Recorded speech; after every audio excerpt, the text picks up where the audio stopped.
everyone. Greetings and happy Women's History Month.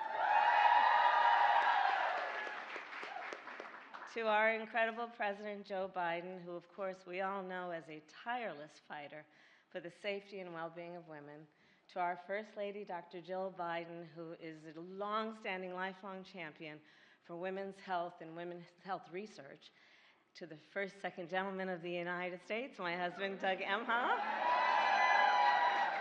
who's been a powerful advocate for gender equity, and to the members of our administration and all the extraordinary leaders, and I'm going to come to Maria later. It is an honor to be with all of you. So this month and every month, we honor the women who shaped our nation and our world through their vision, courage, determination, and incredible skill, and upon whose broad shoulders we all stand. So, as many of you know, my mother was a scientist, and when she began her career, only 7% of science and engineering PhD graduates were women. And even fewer, of course, were women of color. My mother had two goals in her life: to raise her two daughters, my sister Maya and me, and to end breast cancer. And because of the fact that our mother never asked anyone permission to pursue her dreams, within one generation, I stand before you as the first woman vice president of the United States.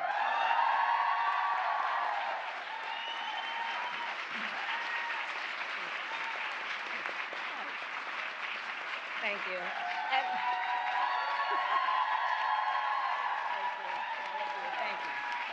Thank you. And as vice president, I have traveled to 20 countries in every hemisphere in the world. And I believe the measure of the strength of a democracy is measured based on the standing of its women.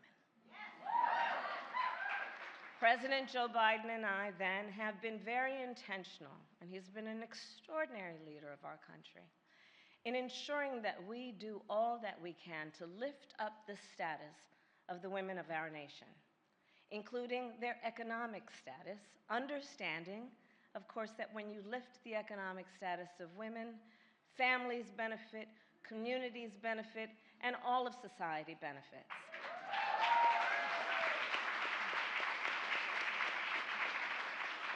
And so with that knowledge, we have taken on issues like student loan debt, understanding women carry nearly 2/3 of all student loan debt, 2/3.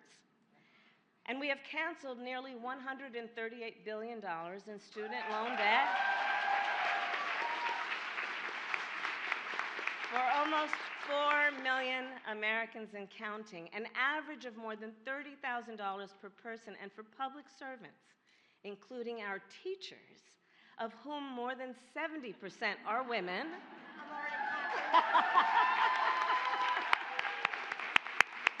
And 1/4 of this stage. And for those who are in public service, like our teachers, we have forgiven an average of over $60,000 in student loan debt. To lift up the economic status of women, we have also invested in women entrepreneurs and small business owners. Across our nation, millions of women want to start or grow a business, but don't necessarily have access to the capital that allows them to do that. So building on work that I did with many of you in the United States Senate and under the leadership of our president, we have now invested billions of dollars to expand access to capital for women entrepreneurs. To lift up the status of women, we have lowered the cost of health care, in particular the cost of insulin for our seniors. What many of the leaders here know is that 1/5 of women over the age of 65 have diabetes, and far too many have had to make the choice between either being able to afford to fill their prescription or fill their refrigerator.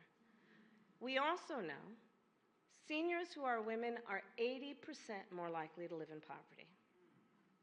So the President and I and our administration capped the cost of insulin for our seniors at $35 a month.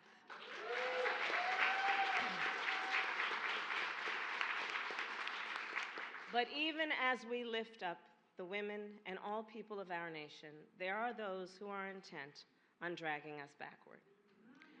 At this moment, in states across our nation, we are witnessing a full-on attack against hard-fought, hard-won freedoms and rights, including the right of women to make decisions about their own body and not have their government tell them what to do.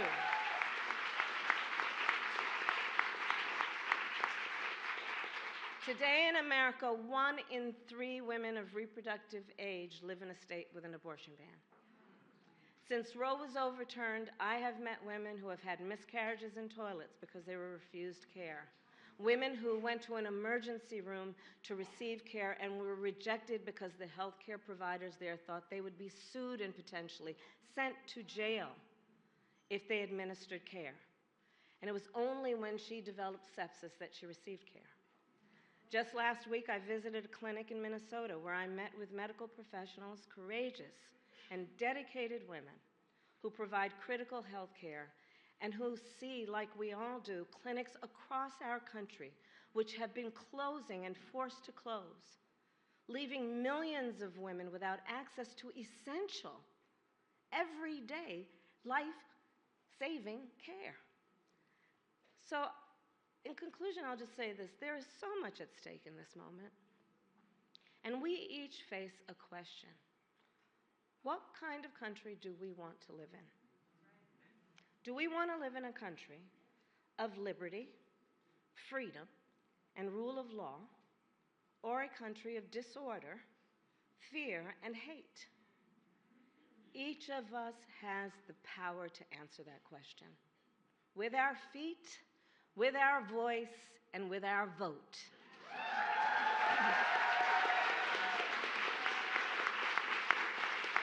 So let us continue to fight for our freedoms. And as we know from our history, when we fight, we win. There we are. And now it is my great honor to introduce someone that I have known for many, many years, who is an extraordinary leader in every way and has done so much for the women of America and for the women of my home state of California, and a friend to all of us, the great Maria Shriver.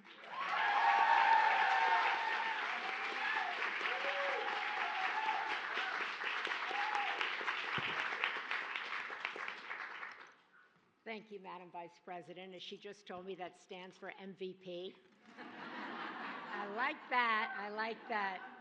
Mr. President, Dr. Biden, thank you so much for inviting me here today, and all of you. I'd like to tell you to sit, but there's no chairs. But I want to say how extraordinary it is to see all of you, to see your faces, to watch you listen to the Vice President, to see the joy in your faces, to be with you all here to celebrate women's history in this extraordinary, historic home. You can just close your eyes and imagine the history that has been made here. You can see it on the walls, you can see it everywhere, you can feel it when you walk in. But today is a day to keep your eyes wide open, because you, my friends, are about to watch history get made. For the first time ever in our nation, a president, that guy right there,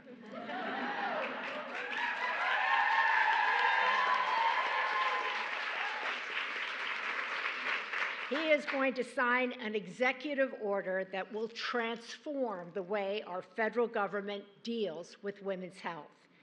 This executive order will direct the most comprehensive set of executive actions ever taken to ensure that women's health gets integrated and prioritized across all federal agencies.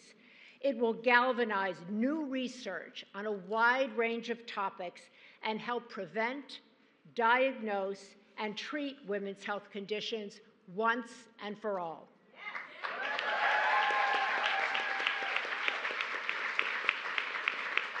I also wager, and I'm not even a betting woman, but I'll bet today, that this is the first time a president of the United States has ever signed an executive order that mentions the words menopause and women's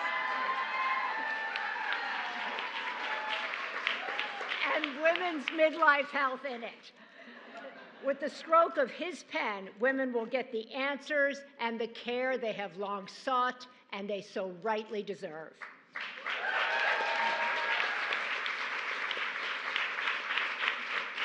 In the time since I first sat in the First Lady's office last April talking about the need for a new, comprehensive plan around women's health research, this White House, Jen Klein, Dr. Mazuri, Secretary Becerra, the entire White House, women of all ages, races, religions, and all political backgrounds, they came together and they have transformed, they have coordinated a revolution that will transform care for the 165 million American women in this country, women of all ages, all races, all ethnicities, and all political backgrounds. This president has also called on Congress to make a bold, big, brave investment of $12 billion. Think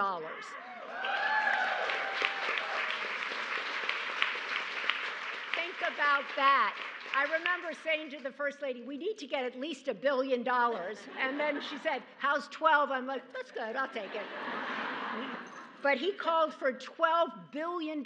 Think about that in new funding for women's health research.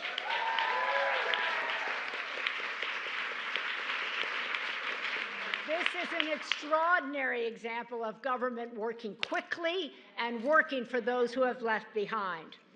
Dr. Biden, you deserve to stand so proud in this moment. It's true.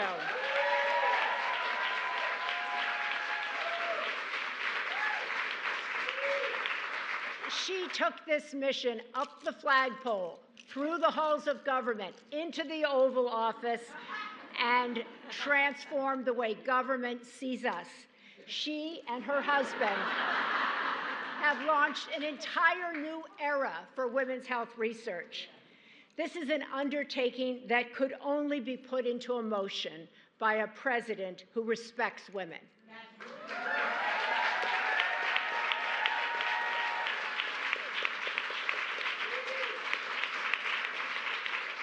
By a man who sees women, who understands women, and who wants the best for women, who wants us all to achieve our highest potential. Not too long ago, I was asked, Maria, why do we need women's health research? Why does this matter? I was like, let me tell you. It matters because women do not, nor do their doctors, have the necessary research or data to make informed decisions. It matters because women are sicker than they have ever been, and no one knows why. It matters because women make up 2/3 of those with Alzheimer's, and no one knows why that is. We make up 80% of those with autoimmune diseases, the majority of those with MS. No one knows why that is. Black and brown women are more likely to develop endometriosis and face pregnancy-related complications, and we don't have the research to tell them what to do about it. This matters because when women ask questions, they can't get answers because the majority of the research that's been done in this country has only been done on men. Most of the medications women take have only been tested on men. That's not right, that's not just, and it's going to change.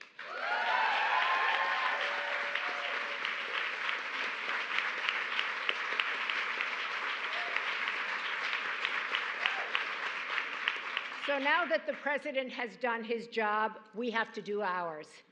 We have to get Congress to approve the $12 billion investment this president has called for to implement this bold vision.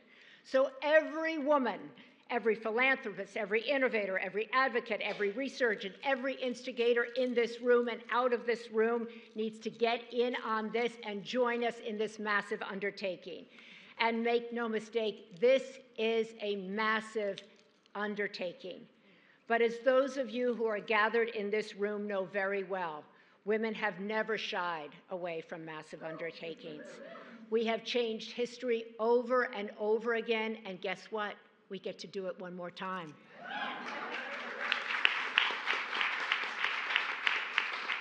You know, today when I walked in here with my son Christopher and my brothers Timmy and Mark is the one that got me in the door, so I have to thank him. I couldn't help but think of our mother, Eunice Kennedy Shriver. Our mother spent a lot of time in this house pressuring her brother, President John F. Kennedy, to make changes for families who had children with intellectual disabilities. She pressured him to understand that it mattered whether they were included in research and whether they were included in all areas of life. She got to change history because he listened. She was a force of nature, but she was also a woman who struggled her entire life and our entire lives with her health. She had stomach issues, she had gut issues, she had sleep issues, and every doctor she went to, and she traveled all over this country visiting doctors, trying to get help, trying to get answers. She couldn't get any answers because they told her, "We don't have any answers for you." Everywhere she went, they told her to relax. They told her that maybe she was under stress, that maybe it was in her head. That didn't go over well. They gave her medications that made it so she couldn't sleep, that she couldn't eat. She ended up in a cycle that so many women find themselves in. Instead of getting better, she just kept getting worse. Her needs were dismissed time and time again, and she was the sister of the President of the United States. So imagine what it's like for millions of women who have no connections, who have no help, who can't even get time off for work to visit a doctor. The research and answers and the hope they need will now be on the way because of this man. Imagine how long this has taken for us to get to this moment. Imagine what it has taken for us to bring about this transformative change. Women of America, this is our moonshot. I call it the Minerva Challenge. It's way bigger than any one of us standing here or any one of us listening out in the country. We need to come together to bring this $12 billion home. If we want our children, our sisters, our mothers, and our grandmothers to be able to hold the world upon their shoulders, which they are already doing, we owe them our best efforts, and we owe them the best research that we can. So let's come together and do this for every single woman who has felt her health concerns have been dismissed, for every single woman who has been told to relax, for every single woman who has been told this is in your head. You don't feel what you tell me you feel. God forbid. Today we join forces and we begin anew. We begin together. With this moonshot and by working together, we can finally signal to women of all ages that at long last, we really do love them and value them to the moon and back. Now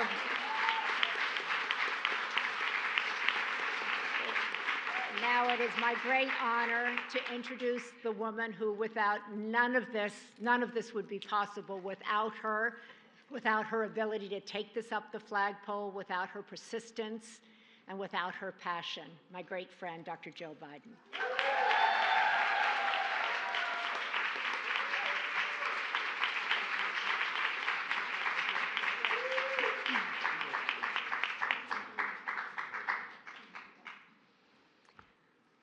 Quote, "If you don't have an idea that materializes and changes a person's life, then what have you got? You have talk, research, telephone calls, meetings, but you don't have a change in the community." End quote. Eunice Kennedy Shriver.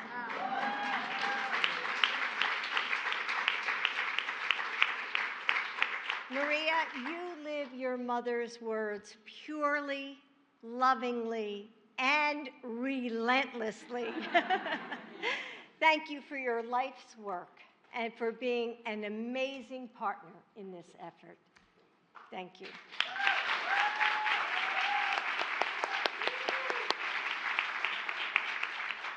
So, good morning. In the early 1970s, researchers in the United States studied estrogen's effect in preventing heart attacks. You see, it was observed that women who had gone through menopause, therefore who had lower levels of estrogen, were likely to have heart attacks. So a study was conducted asking whether estrogen prevents heart attacks.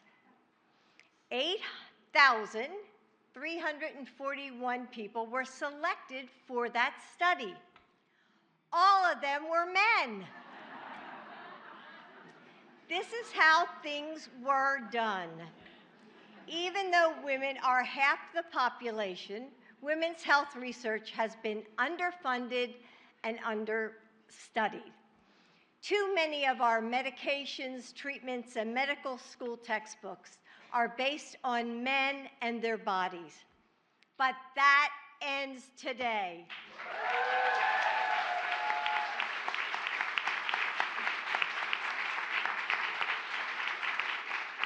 Finally, women will get the health care we deserve. In just a few moments, my husband, President Biden,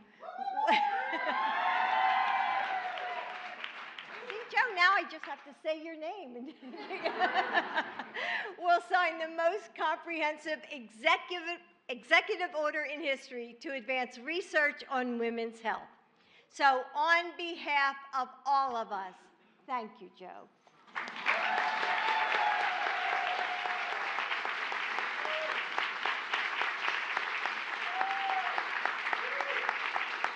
If you ask any woman in America about her health care, she probably has a story to tell. You all know her. She's the woman who gets debilitating migraines but doesn't know why, and can't find treatment options that work for her. She's the woman going through menopause who visits her doctor and leaves with more questions than answers, even though half the country will go through menopause at some point in their lives. She's the woman whose heart attack isn't recognized because her symptoms don't look like a man's, even as heart disease is the leading cause of death among women. So many of us and so many of the women in our lives suffer from health conditions for which we simply don't have the answers or the solutions. Think about it. You might have the best doctors or the best insurance, but when it comes to Alzheimer's, thank you. And I'm an English teacher. IBS, or disruptive menopausal systems. Is that enough? No. We simply don't know enough about how to prevent, detect, or treat the conditions that affect women uniquely, disproportionately, or differently. And that's the result of a choice. Because for decades, business as usual has meant understudying and underfunding research on women's health. Your president believes that this is unacceptable.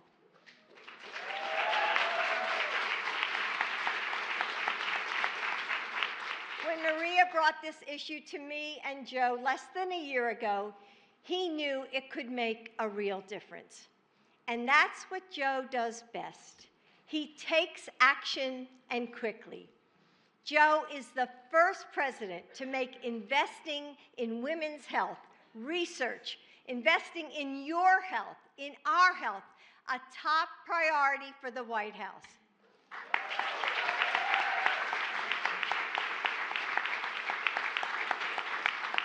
It's no secret that Joe's accomplishments on health care are historic. You heard about his successes already.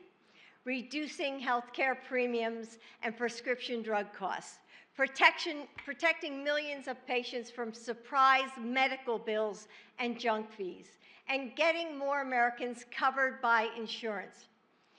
But it's important that you know what Joe is doing through this White House initiative on women's health research is different and without precedent.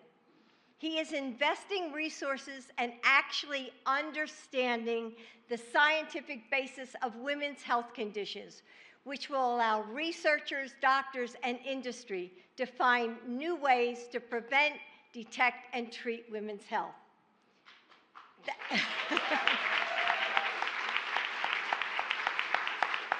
Thanks to Joe's experience and vision, he's approaching this problem differently too. As president, Joe created ARPA-H, a new healthcare agency that pursues breakthroughs in health research at lightning speed. Just a few weeks ago, ARPA-H launched its first ever sprint for women's health, putting $100 million into women's health research and development.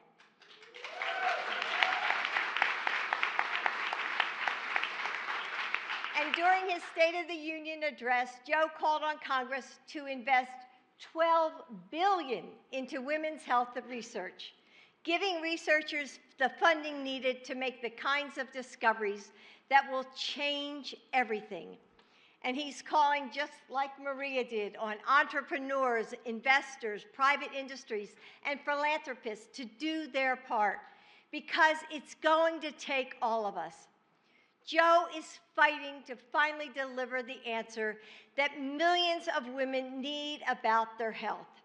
This executive order wouldn't be possible without so many women who have been at this work for decades.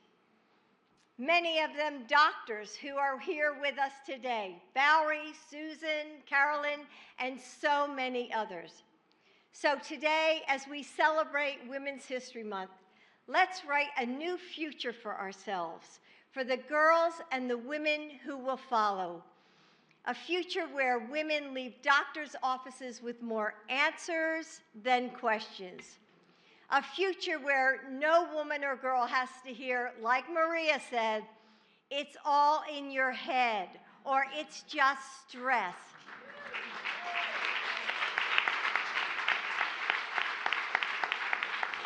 A future where women aren't just an afterthought in a world designed for men, but the first thought in a world designed for everyone. A future where women don't just survive, they lead long, healthy, and happy lives. Today is just the beginning. Thank you.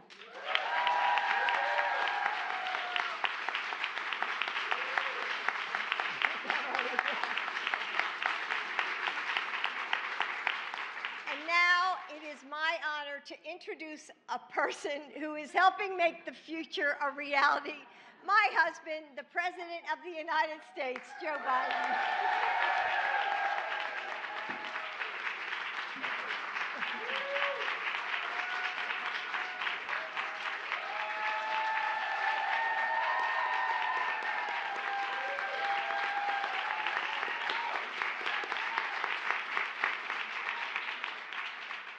My name's Joe Biden. I'm Joe Biden's husband. Folks, happy Women's History Month. I'm smart enough to know that when you have Jill, Kamala, and Maria, and all of you, the most powerful, accomplished women in the room, all at once, I just should hush up, as my mom said, and leave. But all kidding aside, just let me say this. Yesterday was St. Patrick's Day here at the White House. Today is Women's History Month. Two of the best days of the year, back to back. The late Irish poet Eve Ann Boland wrote, "I've learned my name. I rose up, I remembered it, and now I can tell my story. It was different from the story told about me." End of quote. That poem entitled Mother Ireland, but she captures the spirit of women's history in America as well. And, in your own way, all of you, or generations of women before you, have risen up, shown your power, and told your story. It's made all the difference in the world in telling the full story of America. We're the only nation in the world divided and defined. Every other nation is defined based on geography or ethnicity. We're the only nation based on an idea. Think about it. We hold these truths to be self-evident, that all women and men are created equal, endowed by, etc. Treated equally our whole lives are supposed to be. We've never fully lived up to that, but we never walked away from it either. But Jill and I, Kamala and Doug, and the entire administration have never walked away from it either, especially when it comes to women. To state the obvious, women are half the population, underrepresented across the board, but not in my administration.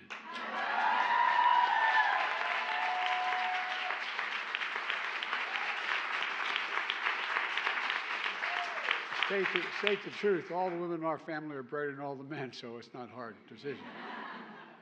We're proud to have an administration that looks like America, with more women serving in senior positions than any time in American history. Our historic vice president, who's doing an incredible job. The cabinet and staff at every level across the administration, including military women, have gotten confirmed for 2 4-star generals to lead combat commands. The second and third women in history to do so, as well as the first woman ever to be on the Joint Chiefs of Staff. It matters. Together we put the first black woman on the United States Supreme Court.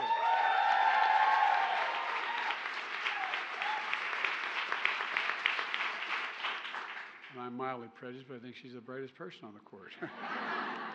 And more black women on the Federal Circuit Courts of Appeals than all previous presidents combined. And together we made historic progress through one of the toughest periods our nation has ever been through. Folks, and as Jill just talked about, we've launched the first ever White House initiative in women's health research to pioneer the next generation of scientific research and discovery in women's health. Think of all the breakthroughs we made in medicine across the board, but women have not been the focus. Research has been taking much too long to get to you all. I've called on Congress, as we've said, I'm repeating myself here, $12 billion for that effort. And today we're jump-starting that investment by dedicating $200 million to the National Institute of Health to tackle some of the most pressing health problems facing women today. With the executive order I'm about to sign, I'm directing the most comprehensive set of executive actions ever taken to improve women's health, ever taken. And I'm going to ensure that women's health is integrated and prioritized across the entire federal government. It's not just in women's health, not just at NIH, the National Science Foundation, the Defense Department, the Environmental Protection Agency. I mean, across the board, this is really serious. And I will spearhead new research and innovation for breakthroughs in a wide range of women's health needs, and that you experience throughout your lives. Because it really matters. It matters. Because we're focused on supporting women together, our administration has turned around the economy. Because we focused on women, by the way. Focused on women. We've achieved the lowest unemployment rate for women in 70 years. More women, especially mothers, in the workforce than ever before. The narrowest gender gap on record, but so much more to do, so much more to do. Historic investments of over 225,000 child care centers, 90% of which are owned by women and staffed by women, so families can take care of their children and get to work and improve the economy. 60% increase in loans to small businesses owned by women, totaling $5.1 billion. We're just getting started. Through my American Rescue Plan and the child tax credit, we cut child poverty nearly in half. That's a fact. Which I might add, when my Republican friends tell me we're spending a lot of money, it's saving billions of dollars. Saving billions of dollars. We're actually cutting the deficit, too. Republicans voted against it and let it expire, but I'm fighting to bring the child tax credit back. And we're making sure that women can access jobs in sectors they've been historically underrepresented: manufacturing, construction, clean energy. And I make no apologies for being pro-union, but I tell you what, we had very direct meetings with union leadership. Not a joke. I said, I want you to show me on a yearly basis increased number of women in unions and increased number of minority in unions.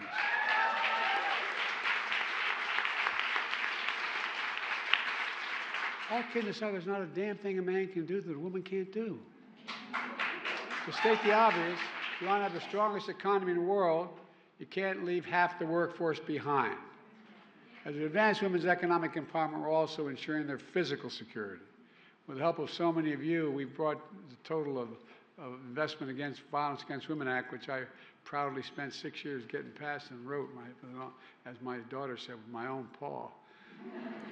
We probably wrote, we've provided $700 million in 2023, most ever, funding for everything from community groups focused on prevention, establishing the first ever hotline on abuse, holding predators accountable, etc.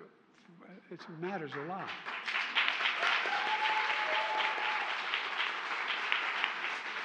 Because of women leaders in Congress, I also signed the most significant gun safety law in nearly 30 years. To keep guns out of the hands of convicted domestic abusers. The idea I had to fight to get that done? Convicted domestic abusers were not allowed under the law I wrote saying they cannot own a weapon.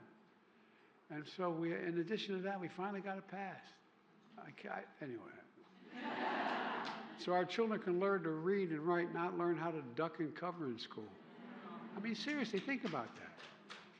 In the year 2024, we're talking about children learning to duck and cover in school. But I will not stop until I ban assault weapons again in high-capacity magazines. Not a joke.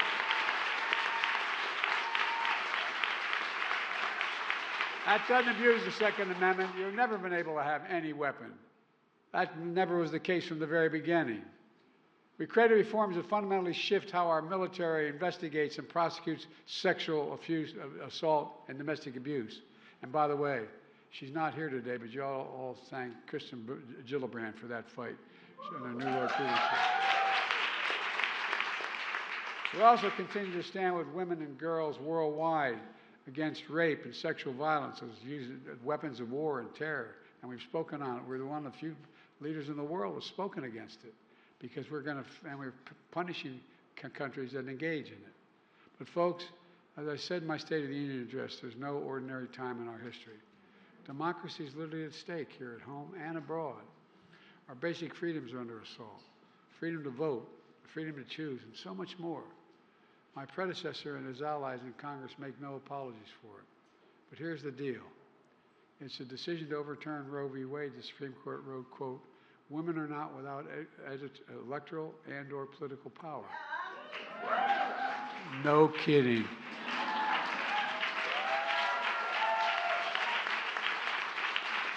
As they say in Claymont, Delaware, where I spent my childhood, they ain't seen nothing yet.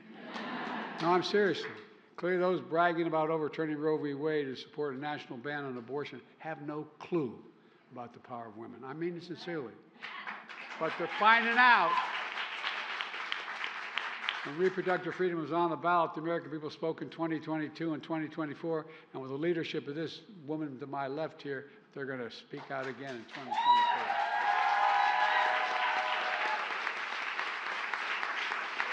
If you send me a Democratic Congress that supports reproductive freedom, I promise you, we will restore Roe v. Wade again as the law of the land. Look, you've been standing a long time. So let me conclude this. You can't lead America with old ideas that take us backwards. To lead America, I was with Xi Jinping in the Tibetan Plateau. I traveled 17,000 miles with him. I spent more time with many other world leaders. And the plateau, he asked me, he said, "Can you define America for me?" I said, "God's truth." And I said, "Yes, I can. One word, possibilities." We're the only nation in the world that believes anything's possible.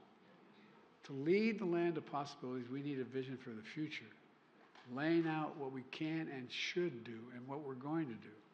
I made it clear I see a future I see. I see a future where we defend democracy, not diminish it. A future where we restore the right to choose and protect our freedoms, not take them away. A future where the middle-class family has a fair shot and the wealthy begin to pay their fair taxes. I see a future where we save the planet from climate crisis and our country from gun violence, all within our power.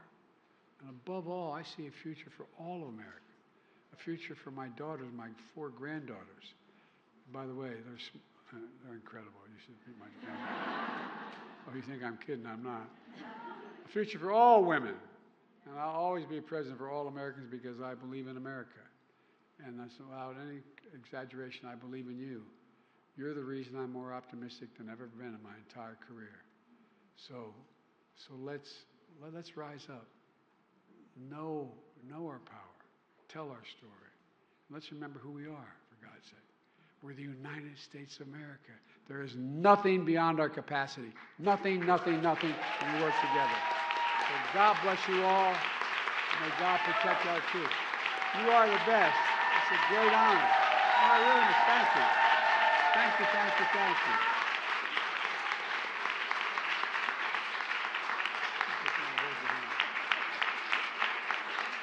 I like to embarrass her and hold her hand in public. I'm going to sign this executive order now.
Thank you, thank you. Thanks. Thanks for getting her in. There's my brother. There's my son.